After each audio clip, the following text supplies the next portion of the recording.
La Haute-Gaspésie sera encore très bien représentée au sein de la Régie intermunicipale de transport Gaspésie-Île-de-la-Madeleine, la REGIM, avec la récente annonce de la nomination d'Alan Cormier, préfet de la MRC, au poste de vice-président. Alan Cormier succède ainsi à Micheline Pelletier, qui occupait le poste de vice-présidente avant son triste décès survenu en septembre dernier. Membre du conseil d'administration depuis 2012, Alan Cormier a expliqué qu'il n'a pas hésité à déposer sa candidature à la vice-présidence en raison de l'importance que les services de la REGIM ont pour la population de la Haute-Gaspésie.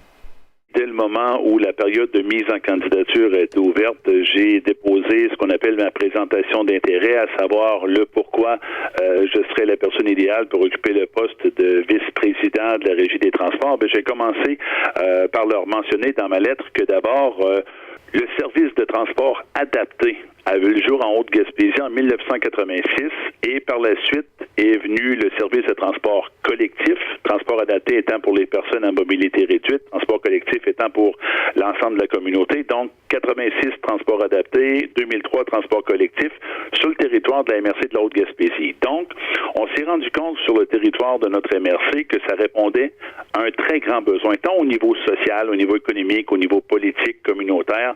Ça a permis à plusieurs personnes, par exemple, retourner sur les bancs d'école ou peut-être aussi accéder au marché du travail. Mais déjà, en 2006, on s'est rendu compte que ça répondait vraiment à un besoin. Imaginez la première année qu'on débute le service de transport collectif sur le territoire. Déjà, on enregistrait 3400 déplacements. Donc, c'est pas rien. Ça répond vraiment à un besoin du milieu. Et par la suite, les autres MRC du territoire ont bien vu comment que le service de transport collectif avait du succès, puis les retombées extrêmement positives. Donc, on a travaillé par la suite en collaboration avec la Conférence régionale des élus à mettre en place un service de transport collectif, mais cette fois-ci pour l'ensemble des 6 MRC du territoire Gaspésie-les-Îles. Créée en août 2012 par les 5 MRC de la Gaspésie et la municipalité des Îles-de-la-Madeleine, la REGIM est rapidement devenue une référence en matière de services de transport collectif en milieu rural. Au cours des dernières années, le modèle de la REGIM a d'ailleurs été remarqué et exporté dans plusieurs autres régions du Québec. Soucieuse de toujours répondre aux besoins de sa clientèle, la REGIM recherche constamment des façons d'améliorer son offre de services. Le nouveau vice-président souligne l'importance de continuer à investir de l'énergie afin d'offrir un service de transport collectif qui s'adapte aux réalités des usagers. Alan Cormier affirme que c'est précisément cette préoccupation qui permet à la REGIM de faire face aux nombreux défis que doit relever un service de transport collectif comme celui de la Gaspésie et des Îles-de-la-Madeleine. On l'a vu là parmi les défis là, pas plus tard que quelques semaines là, quand on a revu le bilan de l'année 2016, on s'est rendu compte qu'on a une légère baisse au niveau de l'achalandage d'environ 10%.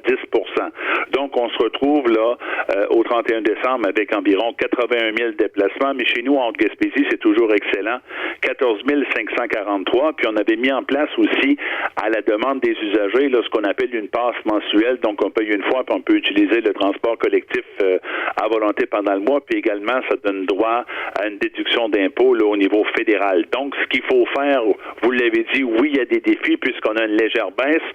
Donc, ce qu'il faut faire, c'est se faire connaître encore davantage, faire la promotion du service de transport collectif, être beaucoup plus attrayant, puis on veut aussi voir, comme par exemple, en discutant avec certains maires, secteurs notamment de Maria et de Bonaventure, qui avaient une volonté là d'installer ce qu'on appelle des abribus sur le territoire. Mais sauf que la dépense serait à la charge des municipalités. Donc, on a emmené le point, puis c'est pour discussion.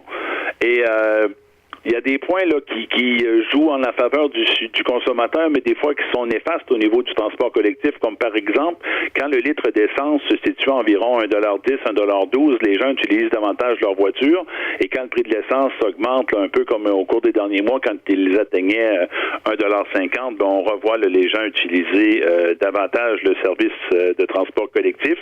Il faut dire aussi, rappeler même à la population que la taxe sur chaque litre d'essence vendue vendu, là, chaque fois que vous allez faire le plein, sur chaque litre, il y a 1 cent qui est versé à la Régie du transport collectif.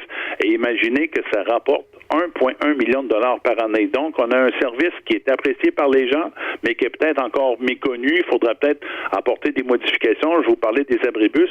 Puis également aussi une initiative qui était issue de l'initiative MADA, Municipalité Amis des Aînés, nous avait mis au fait que les personnes âgées qui se déplaçaient sur le territoire, principalement de l'Est vers Sainte-Anne-des-Monts, apprécieraient avoir un service de transport avec un retour sur l'heure du dîner. On l'a mis en place en décembre. Ça a connu un certain succès, mais il faut continuer à se vendre, il faut continuer de travailler fort, puis il faut aussi continuer de voir comment on pourrait améliorer le service. Pour tout connaître des services de transport de la Régium, il suffit de consulter le site Internet de l'organisme au www.regim.info